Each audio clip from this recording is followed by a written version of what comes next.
Houdini. So.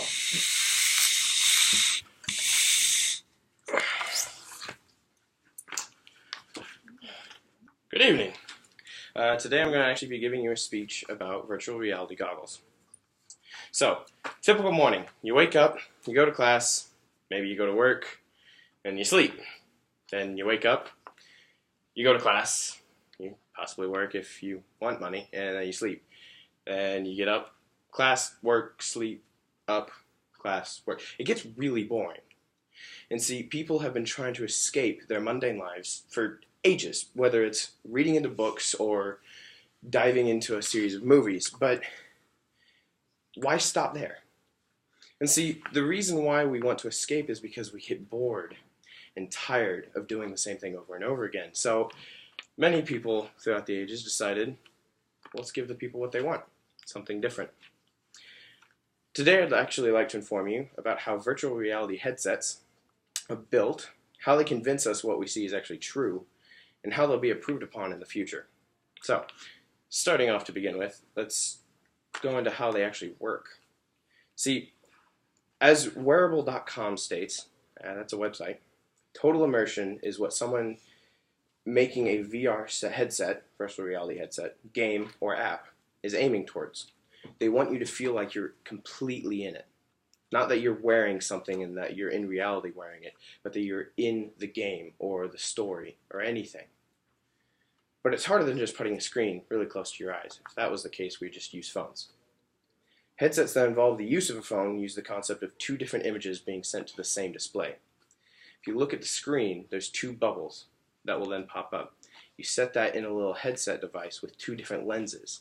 The lenses are built in a concave shape, and it causes the bubbles, as you could call them, to just envelop your entire vision, using the two eye set that we have against the own mind. If you're using two different displays, there are pixels in between each display that create different lights to confuse the eyes, to trick them as if you're actually seeing in reality. The lenses will help accomplish the slight differences between each eye. If you close one eye and then close the other and you hold your finger there, it changes direction. It changes position. And the lenses actually compensate for that. So your eyes don't think they're looking at a screen, they think they're looking at something far in the distance. Now that we understand how they're built, let's figure out how they actually work. The VR headsets play with our peripheral vision. You'd think they'd actually focus here, but right here is where it's most important.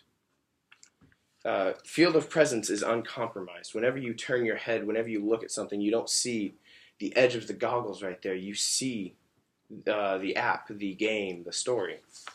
And see, according to Mark Bolas, which is the Associate Director of the Institute of Creative Technologies at the University of Southern California, that's a mouthful, we don't think about our peripheral vision very much.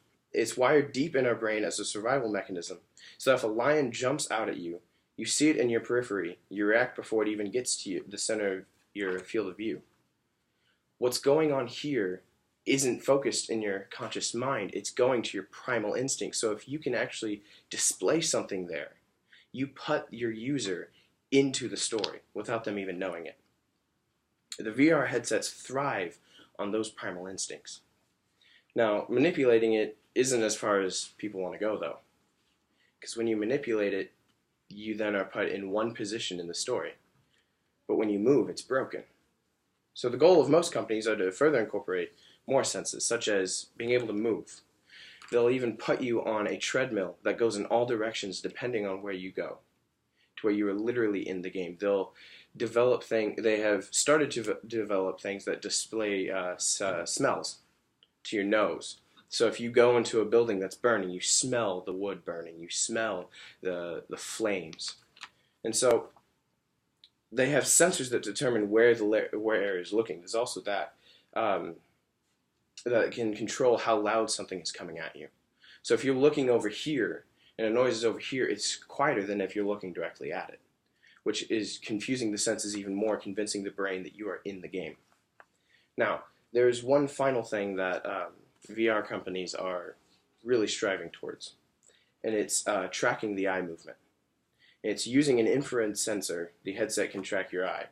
And rather than having everything in perfect clarity, when you look at something, it focuses on it and blurs everything around you. Which is confusing because you'd think if something is blurred, then your brain would realize that it's not in reality, it's a game. But when you focus on something and you look at it, everything around it is blurred. It's not clear. And if the headset can actually track your eye and see where you're looking, and it blurs everything else, it completely immerses you in the game, which is the entire point of the headset. See, as humans, we've wanted to escape for a long time, and it's really close to the point where we actually can't. That actually brings me to the end of the presentation. It's kind of short, but before you head out, because I'm sure you want to, let me just summarize what we've talked about for a few minutes. We now know that headsets are more complex than just sticking a screen up against your eyes. If that was the case, it would have been done years ago. They feel like we're in the game. They make us feel like we're in that reality, that our own life is no longer existent. And not only that, but the development of them is going to continue until at one point you're not even going to be able to tell what's reality and what's a game. Thank you.